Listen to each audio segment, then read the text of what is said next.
Capítulo 10. O Dia das Bruxas.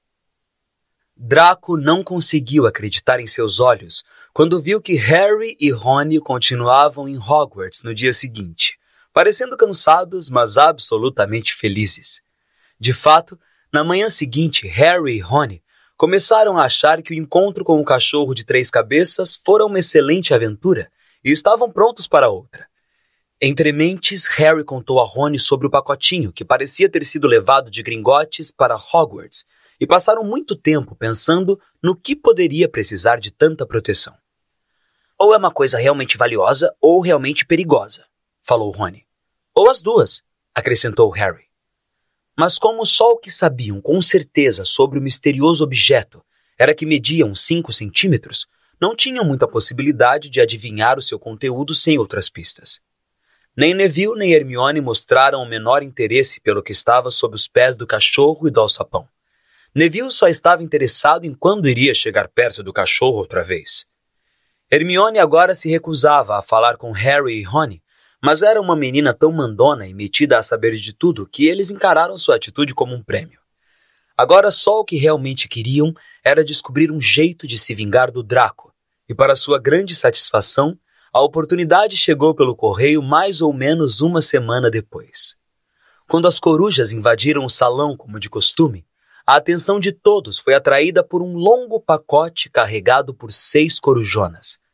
Harry sentiu tanta curiosidade quanto os outros para ver o que havia no pacote e se surpreendeu quando as corujas desceram planando e o largaram bem diante dele, derrubando seu bacon no chão. Mal tinham se afastado quando outra coruja deixou cair uma carta em cima do pacote. Harry abriu a carta primeiro, o que foi uma sorte, porque ela dizia: "Não abra o pacote à mesa. Ele contém a sua nova Nimbus 2000, mas não quero que todo mundo saiba que você ganhou uma vassoura ou todos vão querer uma. Olivia Wood vai esperá-lo hoje à noite às 7 horas no campo de quadribol para sua primeira sessão de treinamento. Professora Minerva McGonagall." Harry teve dificuldade em esconder a alegria quando passou o bilhete para Rony ler. Uma Nimbus 2000! Rony gemeu de inveja. Eu nunca nem pus a mão em uma. Os dois saíram depressa do salão, querendo desembrulhar a vassoura sozinhos antes da primeira aula. Mas no meio do saguão de entrada, encontraram o caminho barrado por Crabbe e Goyle. Draco tirou o pacote de Harry e apalpou. É uma vassoura, falou, atirando-o de volta a Harry com uma expressão de inveja e despeito no rosto. Você vai se ferrar desta vez, Potter. Alunos do primeiro ano não podem ter vassouras. Rony não conseguiu resistir. Não é uma vassoura velha qualquer, é uma Nimbus 2000. Que foi que você disse que tem em casa, Draco? Uma Comet 260? Rony riu para Harry. A Comet enche os olhos, mas não tem a mesma classe da Nimbus. O que é que você entende disso, Weasley? Você não poderia comprar nem a metade do cabo. Vai ver, você e seus irmãos têm que economizar para comprar palha por palha. Antes que Rony pudesse responder, o professor Flitwick apareceu ao lado de Draco. Não estão brigando, meninos, espero, falou com a voz esganiçada. Potter recebeu uma vassoura, professor, disse Draco depressa.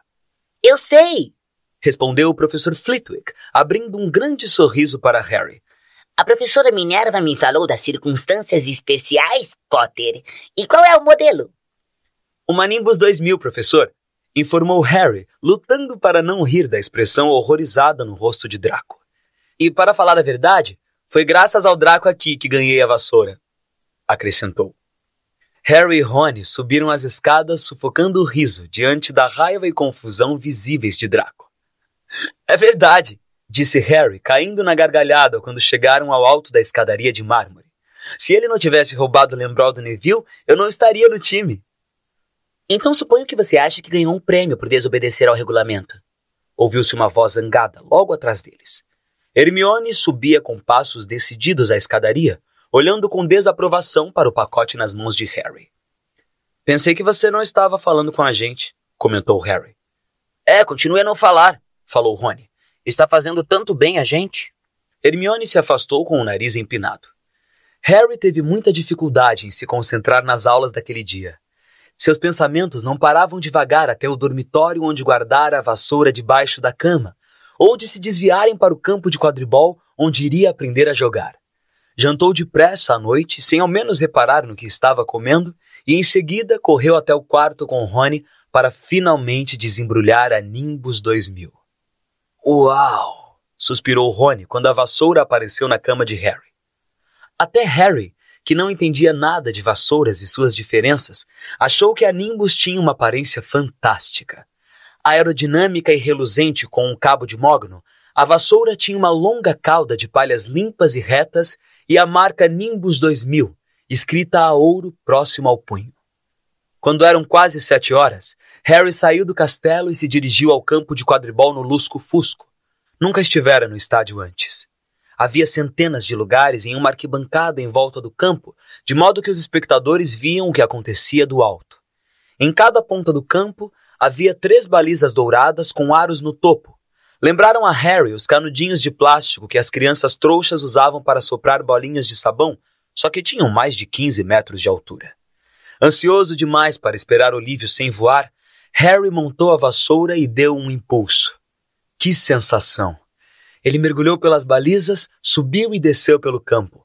A Nimbus 2000 ia onde ele queria ao menor toque. Ei, Potter, desça! Olívio Wood chegara. Carregava uma grande caixa de madeira debaixo do braço. Harry pousou ao lado dele. Muito bom, comentou Olívio, os olhos brilhando. Estou vendo o que foi que a Minerva quis dizer. Você realmente tem um talento natural. Hoje à noite só vou lhe ensinar as regras do jogo, depois você vem aos treinos do time 3 vezes por semana. Ele abriu a caixa. Dentro havia 4 bolas de tamanhos diferentes. Certo, disse Olívio. O quadribol é muito fácil de entender, mesmo que não seja fácil de jogar. Tem 7 jogadores de cada lado. 3 deles são artilheiros. 3 artilheiros. Harry repetiu, enquanto Olívio apanhava uma bola muito vermelha, do tamanho aproximado de uma bola de futebol. Esta bola se chama goles, explicou Olívio. Os artilheiros atiram a goles um para o outro e tentam metê-la em um dos aros para marcar um gol. 10 pontos todas as vezes que a goles passa por um dos arcos. Está me acompanhando? Os artilheiros atiram a goles pelos aros para marcar pontos, repetiu Harry. Então é como um basquete com 6 cestas e vassouras, não é? O que é basquete? Perguntou Olívio, curioso. Deixa pra lá, disse Harry na mesma hora. Agora, tem outro jogador, um para cada lado, que é chamado goleiro. Eu sou o goleiro da Grifinória. Tenho que voar em volta dos aros para impedir que o outro time marque pontos. 3 artilheiros, um goleiro, disse Harry, que estava decidido a decorar tudo. E jogam uma goles. Ok, entendi. E essas, para que servem? Apontou para as 3 bolas restantes na caixa. Vou lhe mostrar agora, segure aqui. Ele entregou um pequeno bastão a Harry, meio parecido com um bastão de beisebol. Vou lhe mostrar o que os balaços fazem. Essas 2 aqui são os balaços. E mostrou a Harry 2 bolas iguais, pretas e ligeiramente menores do que a goles vermelha. Harry reparou que elas pareciam estar fazendo força para se livrar das correias que as prendiam na caixa. Fique longe, Olívio preveniu Harry. Ele se curvou e soltou um dos balaços. Na mesma hora, a bola preta saiu voando e em seguida desceu direto contra o rosto de Harry. Harry golpeou-a com o bastão para impedi-la de quebrar o seu nariz e mandou-a zigue-zagueando para longe. Ela passou veloz pelas cabeças deles e em seguida atirou-se contra Olívio, que mergulhou sobre ela e conseguiu imobilizá-la no chão. Está vendo? Olívio ofegou, forçando o balaço indócil de volta à caixa e passando a correia para prendê-lo. Os balaços voam pelo ar tentando derrubar os jogadores das vassouras. É por isso que tem 2 batedores em cada time. Os gêmeos Weasley são os nossos. A função deles é proteger o time dos balaços e tentar rebatê-los para o outro time. Então, acha que guardou tudo? 3 artilheiros tentam marcar pontos com a goles. O goleiro guarda as balizas. Os batedores afastam os balaços do seu time. Harry repetiu como um gravador. Muito bem. Os balaços já mataram alguém? Perguntou Harry, esperando parecer displicente. Nunca em Hogwarts. Já tivemos uns queixos quebrados, mas nada mais sério. Agora, o último membro da equipe é o apanhador, você. E você não tem que se preocupar com a goles nem com os balaços. A não ser que rachem a minha cabeça. Não se preocupe, os Weasley são uma parada para os balaços. Quero dizer, eles parecem os balaços humanos. Olívio meteu a mão no caixote e tirou a 4ª e última bola. Comparada com a goles e os balaços, era pequenininha, mais ou menos do tamanho de uma noz. Era de ouro polido e tinha asinhas de prata que se agitavam. Esta é o pomo de ouro e é a bola mais importante de todas. É muito difícil de se apanhar porque é veloz e pouco visível. A função dos apanhadores é agarrá-la. Eles têm que se meter entre os artilheiros, batedores, balaços e agoles para agarrá-lo antes do apanhador do time contrário, porque o apanhador que agarra o pomo ganha para o seu time mais 150 pontos, o que praticamente lhe dá a vitória. É por isso que os apanhadores levam tantas faltas.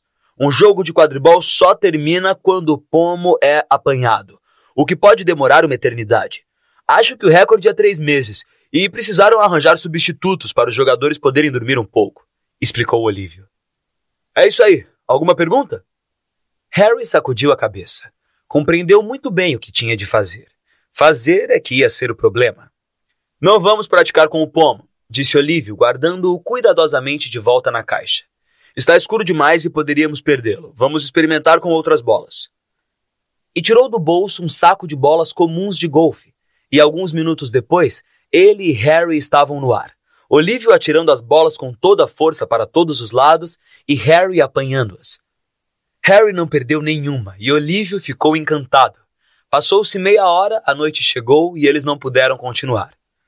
Aquela taça de quadribol terá o nosso nome este ano, disse Olívio feliz quando voltavam cansados ao castelo. Eu não me espantaria se você se saísse melhor que Carlinhos, e ele poderia ter jogado na seleção da Inglaterra se não tivesse ido embora caçar dragões. Talvez fosse porque agora andava muito ocupado com o treino de quadribol 3 noites por semana, além dos deveres de casa, mas Harry nem acreditou quando se deu conta de que já estava em Hogwarts havia 2 meses. O castelo parecia mais sua casa do que a casa da Rua dos Alfeneiros. As aulas também estavam se tornando cada dia mais interessantes agora que dominara os conhecimentos básicos. Na manhã do Dia das Bruxas, eles acordaram com um delicioso cheiro de abóbora assada que se espalhava pelos corredores. E o que era ainda melhor, o professor Flitwick anunciou na aula de feitiços que, em sua opinião, os alunos estavam prontos para começar a fazer objetos voarem. Uma coisa que andavam morrendo de vontade de experimentar desde que viram o professor fazer o sapo de Neville sair voando pela sala. O professor Flitwick dividiu a turma em pares para praticar. O parceiro de Harry foi Seamus Finnegan, um alívio porque Neville tinha tentado atrair sua atenção. Mas Rony teria que trabalhar com Hermione Granger. Era difícil dizer se era Rony ou Hermione que estava mais aborrecido com isso. Ela não falava com nenhum dos dois desde o dia em que a vassoura de Harry chegara.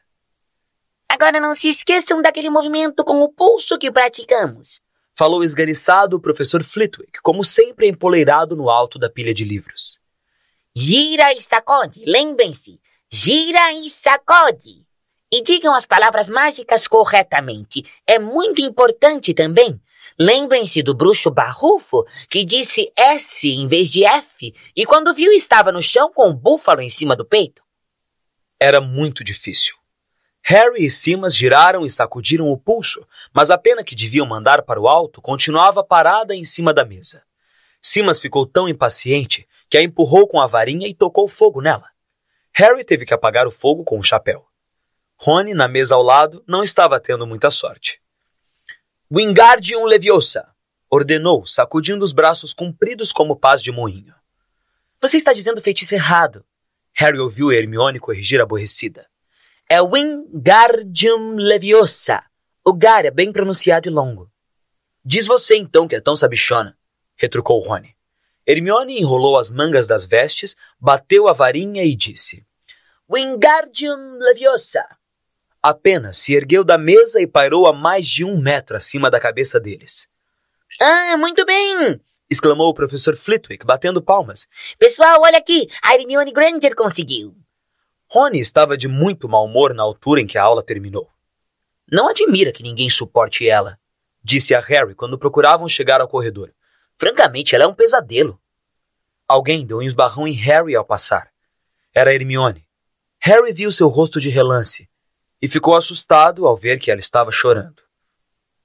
Acho que ela ouviu o que você disse. E daí? Mas pareceu meio sem graça. Ela já deve ter reparado que não tem amigos. Hermione não apareceu na aula seguinte e ninguém a viu a tarde inteira. Ao descerem ao salão principal para a festa das bruxas, Harry e Rony ouviram Parvati contar à amiga Lilá que Hermione estava chorando no banheiro das meninas e queria que a deixassem em paz. Rony ficou ainda mais sem graça ao ouvir isso, mas no momento seguinte entraram no salão principal, onde as decorações do Dia das Bruxas tiraram Hermione de suas cabeças. 1000 morcegos vivos esvoaçavam nas paredes e no teto, e outros 1000 mergulhavam sobre as mesas em nuvens negras e baixas, fazendo dançarem as velas dentro das abóboras. A comida apareceu de repente nos pratos de ouro, como acontecera no banquete de abertura das aulas. Harry estava se servindo de uma batata assada na casca quando o professor Quirrell entrou correndo no salão, o turbante torto na cabeça e o terror estampado no rosto. Todos olharam quando ele se aproximou da cadeira de Dumbledore, escorou-se na mesa e ofegou. Trasgo nas masmorras. Achei que devia lhe dizer. Em seguida desabou no chão desmaiado. Houve um alvoroço. Foi preciso explodirem várias bombinhas da ponta da varinha do professor Dumbledore para as pessoas fazerem silêncio. Monitores, disse ele com voz grave e retumbante. Levem os alunos de suas casas de volta aos dormitórios imediatamente. Era com Percy mesmo. Me acompanhem. Fiquem juntos, alunos do primeiro ano. Não precisam ter medo do trasgo se seguirem as minhas ordens. Agora fiquem bem atrás de mim. Abram caminho para os alunos do primeiro ano passarem. Com licença, sou o monitor. Como é que um trasgo pôde entrar? Perguntou Harry enquanto subiam a escadaria. Não me pergunte. Dizem que eles são bem burros, respondeu Rony. Vai ver, o Pirraça deixou ele entrar para pregar uma peça no Dia das Bruxas. Eles passaram por diferentes grupos de pessoas que se apressavam em diferentes direções. Enquanto lutavam para passar por um bolinho de alunos da Lufa-Lufa, Harry de repente agarrou o braço de Rony. Acabei de me lembrar da Hermione. O que tem ela? Ela não sabe que tem um trasgo aqui. Rony mordeu o lábio. Está bem, falou ríspido. Mas é melhor Percy não ver a gente. Abaixando-se, eles se misturaram aos alunos de Lufa-Lufa que iam na direção contrária, escapuliram por um lado deserto do corredor e correram para os banheiros das meninas. Tinham acabado de virar um canto quando ouviram passos apressados atrás deles. Percy! Sibilou Rony, puxando Harry para trás de um enorme grifo de pedra. Espiando para os lados, no entanto, viram não Percy, mas Snape. Ele atravessou o corredor e desapareceu de vista. O que é que ele está fazendo? Cochichou Harry. Por que não está lá embaixo com os outros professores? Não me pergunte.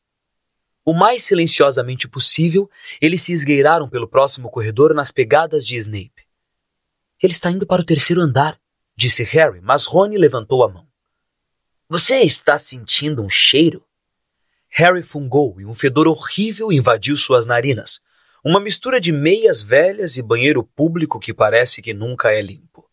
E em seguida ouviram um grunhido baixo e passadas de pés gigantescos. Rony apontou. No fim do corredor, à esquerda, alguma coisa enorme estava vindo em sentido contrário. Eles se encolheram no escuro e procuraram ver o que era quando a coisa passou por um trecho iluminado pelo luar. Era uma visão medonha. Quase 4 metros de altura, a pele cinzenta e baça, o corpanzil cheio de calombos como um pedregulho e uma cabecinha no alto que mais parecia um coco. Tinha pernas curtas, grossas como um tronco de árvore e pés chatos e calosos. Segurava um enorme bastão de madeira que arrastava pelo chão porque seus braços eram compridíssimos. O trasgo parou próximo a uma porta e espiou para dentro. Abanou as longas orelhas, tentando fazer a cabeça minúscula pensar, depois entrou devagar na sala. A chave está na porta, murmurou Harry. Podíamos trancá-lo lá dentro. Boa ideia, concordou Rony nervoso. Eles se esgueiraram até a porta aberta, as bocas secas, rezando para o trasgo não resolver sair naquele instante. Com um grande salto, Harry conseguiu agarrar a chave, bater a porta e trancá-la seguramente. Pronto! Afogueados com a vitória, começaram a correr de volta pelo corredor, mas ao chegarem num canto, ouviram uma coisa que fez seus corações pararem. Um grito alto e enregelante. E vinha da sala que tinham acabado de trancar. Ah, não! Exclamou Rony, pálido como o Barão Sangrento. Vem no banheiro das meninas. Hermione! Disseram os dois juntos. Era a última coisa que queriam fazer. Mas que escolha tinham? Dando meia volta, correram até a porta e giraram a chave, atrapalhados de tanto pânico. Harry escancarou a porta e entraram correndo. Hermione estava encolhida contra a parede oposta, parecendo prestes a desmaiar. O trasgo avançava para ela, derrubando as pias que estavam na parede em seu caminho. "Distrai ele!" Harry pediu desesperado a Rony e, agarrando uma torneira, atirou-a com toda a força contra a parede. O trasgo parou a 1 metro de Hermione. Virou-se com lentidão, piscando sem entender. Procurou ver que barulho era aquele. Seus olhinhos malvados viram Harry. Ele hesitou, em seguida partiu para cima de Harry, erguendo o bastão. "Oi, cabeça de ervilha!" berrou Rony do outro lado do banheiro e atirou contra ele um cano de metal. O trasgo nem pareceu sentir o cano bater no seu ombro, mas ouviu o berro e parou outra vez, virando o focinho feio para Rony e dando a Harry tempo para correr em volta dele. "Vamos, corra, corra!" Harry gritou para Hermione, tentando puxá-la na direção da porta, mas ela não conseguia se mexer, continuava achatada contra a parede, a boca aberta de terror. Os gritos e os ecos pareciam estar deixando o trasgo enlouquecido. Ele rugiu de novo e avançou para Rony, que estava mais perto e não tinha jeito de escapar. Harry, então, fez uma coisa que era ao mesmo tempo muito corajosa e muito idiota. Tomou o impulso e deu um salto, conseguindo abraçar o pescoço do trasgo pelas costas. O trasgo não sentiu Harry pendurar-se ali, mas até um trasgo percebe quando se espeta um pedaço comprido de pau dentro da narina, e a varinha de Harry ainda estava na mão quando ele saltou, e entrou direto na narina do trasgo. Urrando de dor, o trasgo se virou e brandiu o bastão, enquanto Harry continuava agarrado nele, tentando escapar da morte. A qualquer instante, o trasgo ia arrancá-lo do pescoço ou dar-lhe uma tremenda porretada. Hermione afundara no chão de tanto medo. Rony puxou a própria varinha, sem saber o que ia fazer, ouviu-se gritando o primeiro feitiço que lhe veio à cabeça. "Wingardium Leviosa!" Na mesma hora, o bastão voou da mão do trasgo, ergueu-se no ar, foi subindo, subindo, virou-se lentamente e caiu, com um barulho feio na cabeça do seu dono. O trasgo cambaleou e em seguida caiu de cara no chão, com um baque que fez o banheiro todo sacudir. Harry se levantou. Tremia sem fôlego. Rony continuava parado com a varinha no ar, espantado com o que fizera. Foi Hermione quem falou primeiro. "Ele está morto?" "Acho que não", respondeu Harry. "Acho que só perdeu os sentidos." Ele se abaixou e puxou a varinha da narina do trasgo. Estava suja de uma coisa que parecia uma cola grumosa. "Eca, meleca de trasgo!" E limpou a varinha nas calças do trasgo. De repente, o barulho de portas batendo e passos pesados fizeram os três erguerem a cabeça. Não haviam percebido a confusão que tinham aprontado, mas com certeza alguém lá embaixo ouvira a pancadaria e os urros do trasgo. Um instante depois, a professora Minerva adentrou o banheiro, seguida de perto por Filch e Quirrell, que fechava a fila. Quirrell deu uma espiada no trasgo, soltou um gemidinho e sentou-se depressa em um vaso sanitário, apertando o peito. Filch debruçou-se sobre o trasgo. A professora Minerva ficou olhando para Rony e Harry. Harry nunca a vira tão zangada. Seus lábios estavam brancos. A esperança de ganhar 50 pontos para a Grifinória desapareceu logo da cabeça de Harry. "O que é que vocês estavam pensando?" perguntou a professora Minerva com uma fúria reprimida na voz. Harry olhou para Rony, que continuava parado com a varinha no ar. "Vocês tiveram sorte de não serem mortos. Por que é que não estão no dormitório?" Filch lançou a Harry um olhar rápido e penetrante. Harry olhou para o chão. Desejou que Rony baixasse a varinha. Então ouviu-se uma vozinha que veio das sombras. "Por favor, professora Minerva, eles vieram me procurar."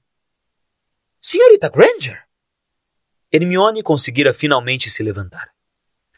"Saí procurando o trasgo porque achei que podia enfrentá-lo sozinha. Sabe, já li tudo sobre trasgos." Rony deixou a varinha cair. Hermione Granger, contando uma mentira deslavada a um professor? "Se eles não tivessem me encontrado, eu estaria morta agora." Harry enfiou a varinha no nariz do trasgo e Rony derrubou ele com o próprio bastão. Não tiveram tempo de chamar ninguém. O trasgo ia acabar comigo quando eles chegaram. Harry e Rony tentaram fingir que a história não era novidade para eles. Bem, neste caso, disse a professora Minerva encarando os três. Senhorita Granger, que bobagem! Como pôde pensar em enfrentar um trasgo montanhês sozinha? Hermione baixou a cabeça. Harry perdera a fala. Hermione era a última pessoa do mundo que desobedeceria ao regulamento, e ali estava, fingindo que desobedecera para tirá-los de uma enrascada. Era o mesmo que Snape começara a distribuir balinhas. Hermione Granger, Grifinória vai perder 5 pontos por isso, disse a professora Minerva. Estou muito desapontada. Se não estiver machucada, é melhor ir embora para a Torre de Grifinória. Os alunos estão acabando de festejar o Dia das Bruxas em suas casas. Hermione se retirou. A professora Minerva virou-se para Harry e Rony. Bem, eu continuo achando que vocês tiveram sorte, mas não há muitos alunos do primeiro ano que pudessem enfrentar um trasgo montanhês adulto. Cada um de vocês ganha 5 pontos para a Grifinória. O professor Dumbledore será informado. Podem ir. Eles saíram depressa do banheiro e não falaram nada até subirem 2 andares. Foi um alívio se afastarem do fedor do trasgo para não falar do resto. Devíamos ter ganhado mais de 10 pontos, resmungou Rony. 5, você quer dizer, depois de descontar os pontos que Hermione perdeu. Foi legal ela ter nos tirado do aperto, admitiu Rony. Mas não se esqueça, salvamos a vida dela. Talvez ela não precisasse ser salva se não tivéssemos trancado a coisa com ela, lembrou Harry. Tinham chegado ao retrato da mulher gorda. Focinho de porco, disseram e entraram. A sala comunal estava cheia e barulhenta. Todo mundo estava comendo o jantar que fora mandado para lá. Hermione, porém, estava parada sozinha do lado da porta, esperando por eles. Houve um silêncio constrangido. Depois, sem se olharem, todos disseram obrigado e correram para apanhar os pratos. Mas daquele momento em diante, Hermione Granger tornou-se amiga dos dois. Há coisas que não se pode fazer juntos sem acabar gostando um do outro. E derrubar um trasgo montanhês de quase 4 metros de altura é uma dessas coisas.